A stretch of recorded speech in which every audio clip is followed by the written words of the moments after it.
अभी तक हमने जो देखा था वो सामंती प्रथा के गुण और हानियों के बारे में यहाँ पे हमने बात की थी, ठीक है। जिसमें हमने देखा था कि जब शासकों की स्थिति कमज़ोर थी तो उस स्थिति में जो है ये उनके लिए एक सहायक सिद्ध हुए थे, क्योंकि उसी के परिणाम स्वरूप जो अव्यवस्था और अराजकता वहाँ पे फैली हुई थी उस चीज़ को नियंत्रित करने में जो इन्हीं सामंतों ने महत्वपूर्ण भूमिका निभाई थी। लेकिन ये समय आपने देखा कि परिवर्तन जो है वो प्रकृति का नियम है, और वैसे भी आपने देखा कि कोई भी चीज़ जब उसमें लगातार उसको जो है काम करने का मौका मिलता है तो कुछ समय पश्चात उसमें बुराई आना स्वाभाविक हो जाती है। तो यहाँ पर भी क्या हुआ कि समय बीतने पर जो है यही जो सामंत थे पहले राजा की कृपा पर निर्भर थे, जब तक उन्हें ये लगा कि राजा खौफ रहता कि राजा जो है वो किसी ना किसी प्रकार से जब वो उनकी जागीरों को वापस भी ले सकता है, तब तक तो वो थोड़ा से उसमें रहे, मर्यादा में रहे। लेकिन जब उन्हें जो ये पता चल गया कि ये इन पर जो वो नियंत्रण जो वो अब नहीं रखा जाता, उस स्थिति में जो वो उनके पहुंच से बाहर हो गए। और जब ऐसा हुआ तो निश्चित तौर पर ये उन्हीं के लिए जो वो एक बहुत बड़ा खतरा साबित हो गया, ठीक है। अब ये गुण और दोष है, लेकिन बाद के समय में यही जो गुण था वो बाद के समय में दोष में परिवर्तित हो गया, क्योंकि ये इतनी ज़्यादा शक्तिशाली हो गए कि सामंत इनको राजाओं को आंखें दिखाना शुरू हो गए, राजाओं को आंखें दिखाना शुरू कर दिया। और साथ में अनैतिकता, यानी देखिए जब वही बात है कि वो देने वाला जो उसका वास्तविक जो स्वामी था कि वही जब जो उनके साथ वो अगर वफादार नहीं रहता है तो निश्चित तौर पर जो वाक्यों के लिए वो क्या कर सकता है, और इसीलिए वो राजा को भी और किसानों को भी जो अपने शोषण का शिकार करने से गुरेज नहीं करता था, ठीक है। अब यहाँ पे उसके बाद जो अगर हम यहाँ पे बात करते हैं तो सामंतवाद का जो पतन हुआ, अब हमको ये पता चल गया कि उसमें उसका जो पतन हो गया वो लगभग 15वीं सदी में हुआ, लेकिन ये अलग अलग देशों में अलग अलग इसमें है, ठीक है। जैसे कि हम अगर बात करते हैं इंग्लैंड और फ्रांस की, तो इंग्लैंड की विशेष तौर पर, तो इसमें इंग्लैंड का जो है वो आपको याद होगा कि वो 15वीं सदी में जो उसका पतन हुआ था। अगर हम फ्रांस की बात करते हैं तो 1789 ईस्वी की जो क्रांति आपने पढ़ी होगी, किन की वजह से, ये बहुत हद तक जो है वही रिस्पॉन्सिबल थे। आदमी जो है वो तैरना आता है या नहीं आता है, अगर उसको पानी में फेंक दिया जाए तो वो चुपचाप से डूब जाएगा ना, तो क्या करेगा, छटपटाएगा। तो बेशक वो नहीं सोचेगा कि मुझे तैरना आता है कि नहीं, वो कोशिश तो छटपटाएगा, तो सही कोशिश तो करेगा बचने की। तो निश्चित तौर पर जब भी जब जो अन्याय और अत्याचार जब बड़ा करता है तो उस स्थिति में जो उसे उसका फाइनल जो अंजाम होता है वो विद्रोह ही रहता है। तो 1789 ईस्वी की जो क्रांति थी वो बहुत हद तक आपने पढ़ी होगी, 9th में पढ़ी है, ठीक है। बहुत हद तक जो वो इसी के लिए। और अगर हम बात करते हैं 1917 की रूसी क्रांति के बारे में आपने सुना होगा, 1917 की समाजवादी क्रांति हुई थी रूस में, सुना होगा आपने, ऐसा नहीं हो सकता सुना नहीं होगा। तो ये भी क्या था, ये भी उस रूस के जो शासक थे इनकी ज़ारशाही, उसके विरुद्ध जो है ये समाज को मजबूत करने का एक जो है वो सामूहिक और संगठित एक प्रयास था जो रूस की क्रांति के रूप में देखा जाता है। तो दो तिथियां तो ये होगी, फ्रांस की क्रांति वाली और रूस की क्रांति, और जर्मनी में यह इसका जो मतलब पतन हुआ था वो 1848 में हुआ था, ठीक है। अब यहाँ पे अगर इसके कारणों के बारे में बात करते हैं तो कारणों में जो बहुत सारी इसकी कारणों की जो हम यहाँ पे जो वो यहाँ पे इसका डिस्कस करेंगे। जैसे कि सबसे पहला होगा लोगों की दयनीय स्थिति। लोगों की स्थिति जब राजशाही कमज़ोर हुई उस समय बहुत बुरी थी। उसी को पहले जो थे उन्हें एक सहारा के रूप में जो वो एक सामंतवादी व्यवस्था का जो है सहारा अवश्य मिला, लेकिन बाद के समय में अब उन्हें जो है वो पूर्णतया उनकी दया पर निर्भर रहना पड़ा, ठीक है। अब जैसे मान लेते हैं कि अगर कोई जो स्ट्रे डॉग्स होते हैं, जो जैसे जो कुत्ता इत्यादि होता है, तो उस स्थिति में अगर वो उसका अगर हम ख्याल जो है ठीक प्रकार से रख रहे हैं तब तो ठीक है, लेकिन अगर नहीं रख रहे तो तब भी क्या कर सकते हैं, ठीक है। तो अब उसके पास तो ये विकल्प तो है, कम से कम वो बाहर जाके कुछ और विकल्प तो ढूंढ सकता है, लेकिन यहाँ पर जो है लोगों के पास कोई भी और विकल्प नहीं था। हाथ सामने को रखिएगा, ठीक है। और इस प्रकार से क्या होता है कि वहाँ पे, लेकिन इसमें क्या हुआ, उन्हें पूर्णतया इन सामंतों की दया पर ही छोड़ दिया गया। और सामंतों की ये फितरत इस प्रकार से प्रवृत्ति रहा करती थी कि वो इन लोगों का ज़्यादा से ज़्यादा शोषण किया करते थे। और जब अन्याय और शोषण जब बहुत ज़्यादा बढ़ जाता है तो आदमी के पास उसका विरोध, पहले विरोध होता है, फिर विद्रोह हो जाता है, और जब विद्रोह होता है तो वो व्यवस्था परिवर्तन करता है, ठीक है। दूसरा जो आता है वो आता है धर्म युद्धों का प्रभाव, ठीक है। अब हमने देखा कि धर्म युद्ध किस किस के बीच में, इसको क्रूसेड्स कहते हैं। तो धर्म युद्ध किस किस के बीच में हुए, वो मुसलमानों और ईसाइयों के बीच में हुए थे।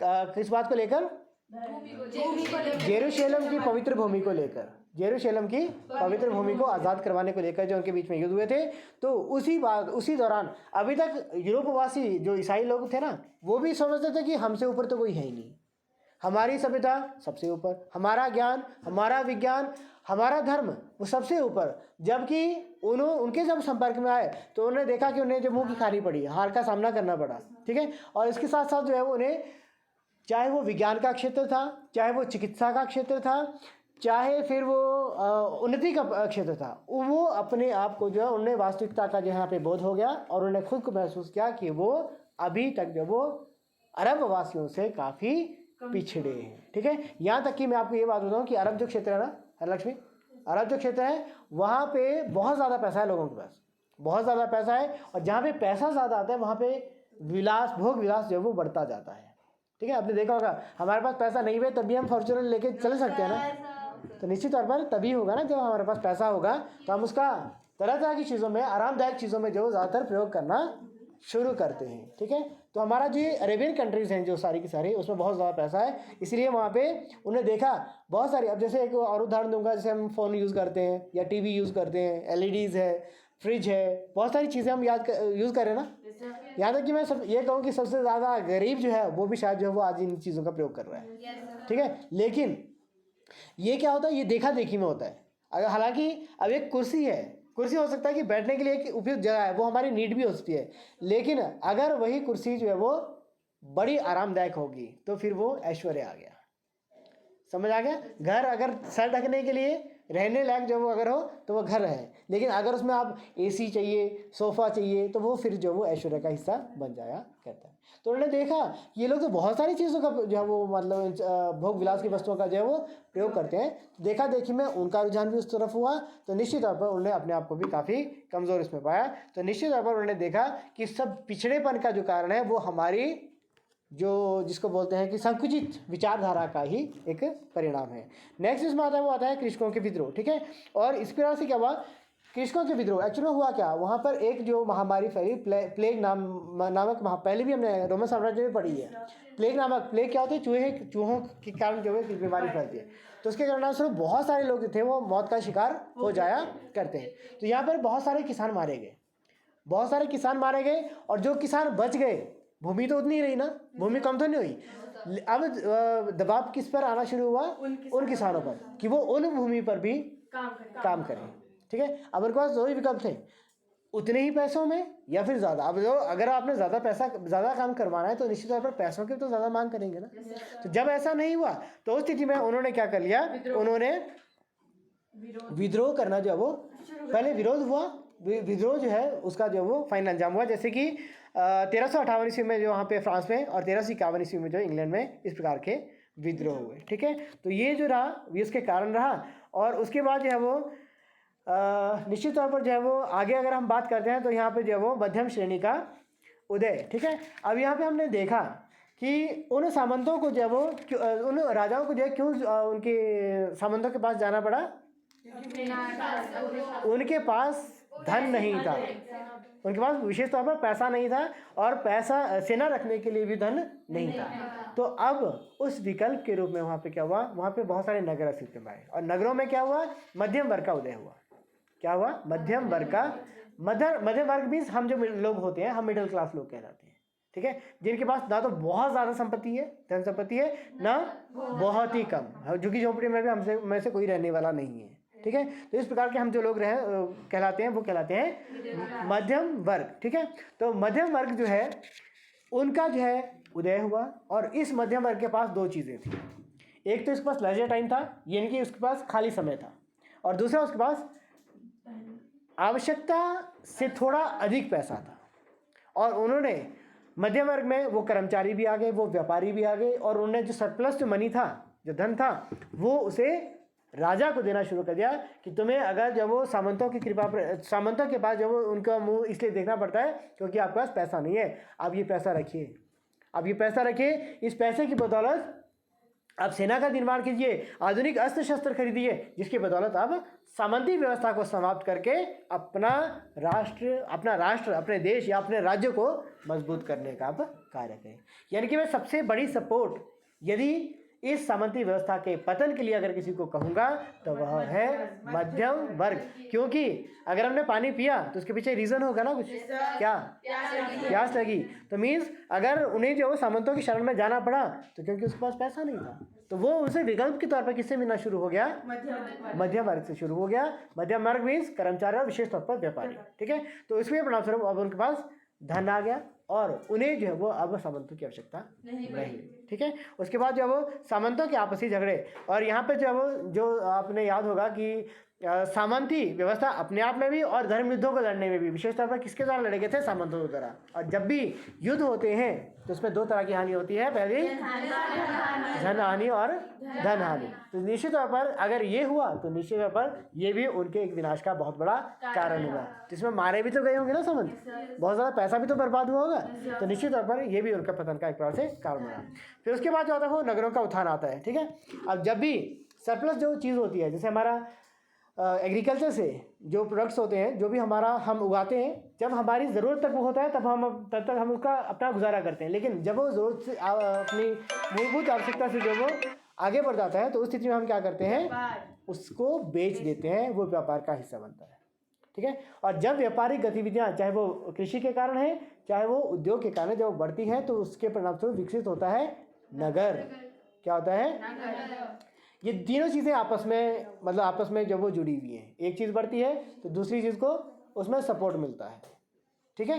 तो निश्चित तौर पर जो है वो जैसे नगरों का था, इसमें वेनिस हो गया, जेनेवा हो गया, पेरिस हो गया, ठीक है, और लंदन, फ्रैंकफर्ट, एम्स्टर्डम, मिलान इत्यादि जो वहाँ पे नगरों का विकास हुआ। और उसके बाद जो आता है, और नगरों में दो महत्वपूर्ण जो चीज़ें इसमें और रहती हैं, इसमें भी वो रहता है कि इन नगरों के पास पर्याप्त धन भी होता है और पर्याप्त समय भी होता है। जैसे मान लेते हैं एक व्यक्ति जॉब करता है अपनी, उसके बाद यदि वो अच्छा म्यूजिशियन है, अगर वो अच्छा संगीतकार है तो वो संगीत को भी जो वो अपना एक पैशन या प्रोफेशन जो बना सकता है, वो संगीत सिखा सकता है। अगर जो वो हम लोग जो वो पढ़े लिखे हैं, अगर कोई और काम भी करते हैं तो उसके बाद जो है हम शाम को ट्यूशन पढ़ा कर भी अपना गुजारा कर सकते हैं, ठीक है। और यहाँ तक कि कोई मूर्तिकार है, कोई चित्रकार है, इस प्रकार से जो अपने विभिन्न चीज़ों का वो विकसित कर सकता है, ठीक है। अब चर्च एवं समाज के संदर्भ में हम यहाँ पे बात जो करने जा रहे हैं, ये जो उसके पतन के कारण जो है हमारे कंप्लीट होते हैं। उसके बाद जो आता है वो चर्च एवं समाज आता है।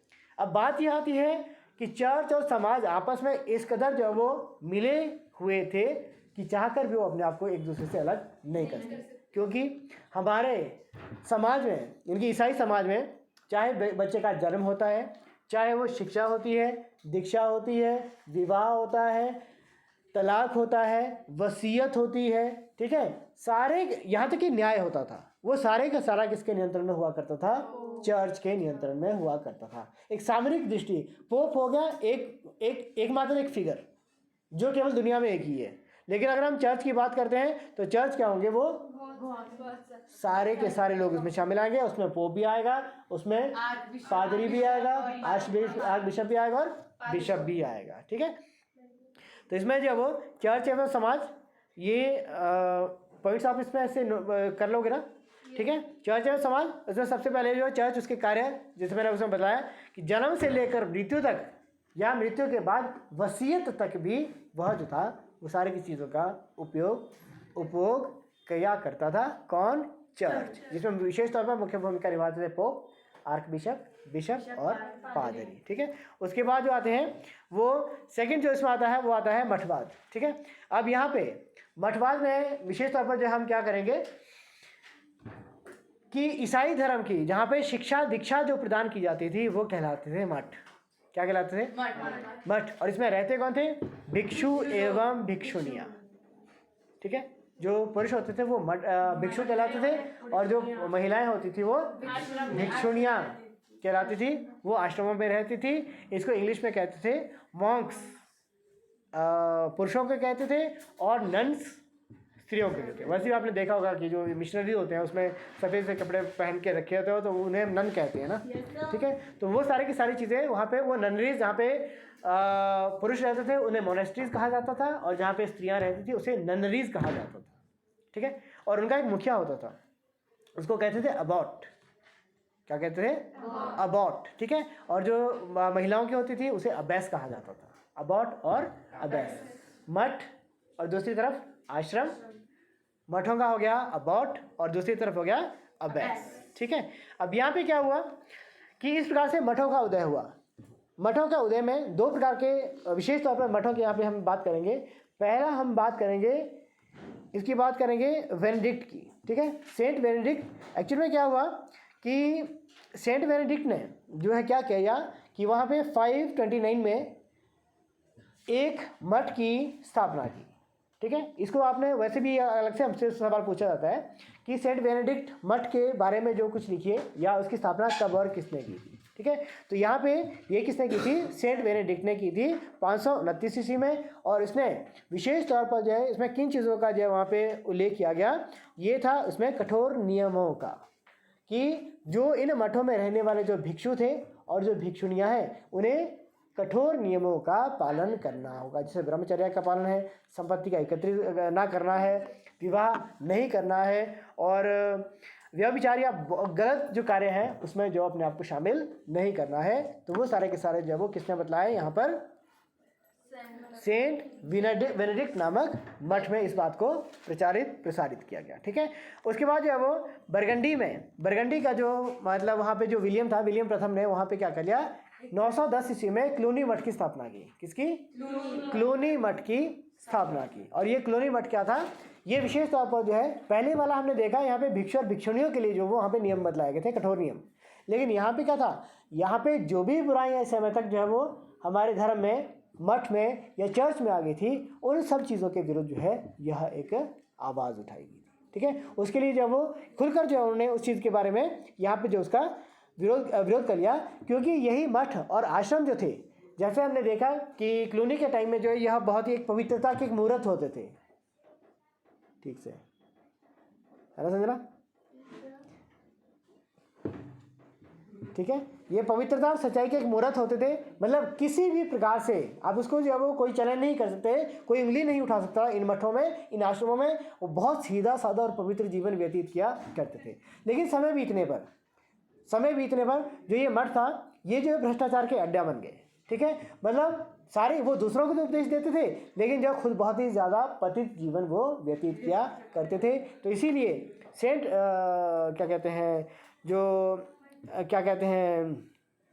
क्लूनी मठ था, ठीक है, जिसकी स्थापना विलियम प्रथम ने की थी। उन्होंने विशेष तौर पर इन भ्रष्टाचार, इन बुराइयों के विरुद्ध जो वो खुलकर आवाज़ उठाई। और इसी प्रकार यहाँ पे ओबेस हिल्डेगार्ड थी। उन्होंने एक्चुअली में ये एक स्त्री थी जिन्होंने विशेष तौर पर जो है इसके उत्थान में अपना बहुत बड़ा योगदान दिया था। ये महिला स्त्री, वैसे भी आपसे ये सवाल भी आगे लिए उसमें लिखा होगा छोटे क्वेश्चंस में कि ये ओबेस हिल्डेगार्ड जो है कौन थी? वो एक जो है क्लूनी मठ से संबंधित जो है एक महिला स्त्री संत थी, जिसने जो वो इसके प्रचार प्रसार में बहुत ही उल्लेखनीय योगदान दिया था। और तीसरा जो आता है वो आता है आपका फ्रायर जो थे वो 13वीं सदी में 13वीं सदी में यूरोप में भिक्षु एवं भिक्षुणियों का एक नया समूह अस्तित्व में आया, जो मठों में ना रहकर घूम कर अपनी शिक्षाओं का प्रचार प्रसार करते थे। ठीक है, इसमें असीसी के संत फ्रांसिस द्वारा फ्रांसिस्कन की, और दूसरा डोमिनिक द्वारा जो है डोमिनिकन इसकी मठ की जो वो वहाँ पे इसकी पंथ की जो उसने स्थापना की गई, जिसके परिणामस्वरूप ये जो फ्रांसिस्कन वाले थे, इन्होंने अपना जो आधार माना था, इन्होंने सहायता सेवा को जो अपना परम ध्येय माना था। इसमें गरीबों, दीन दुखियों और अनाथों की जो इसमें सेवा पर जो है विशेष बल दिया गया था। जबकि जो डोमिनिकन थे, उन्होंने जो ईसाई में या इन मठों में जो बुराइयां थी, जो पाखंड थी, उसके विरुद्ध जो है खुलकर यहाँ पे आवाज़ उठाई थी। और इस प्रकार से 3 मठों के बारे में हमने यहाँ पे बात की। पहला था सेंट बेनेडिक्ट मठ 529 में, दूसरा था क्लूनी मठ 910 ईस्वी में, और तीसरा आता है फ्रायर 13वीं सदी में। ठीक है।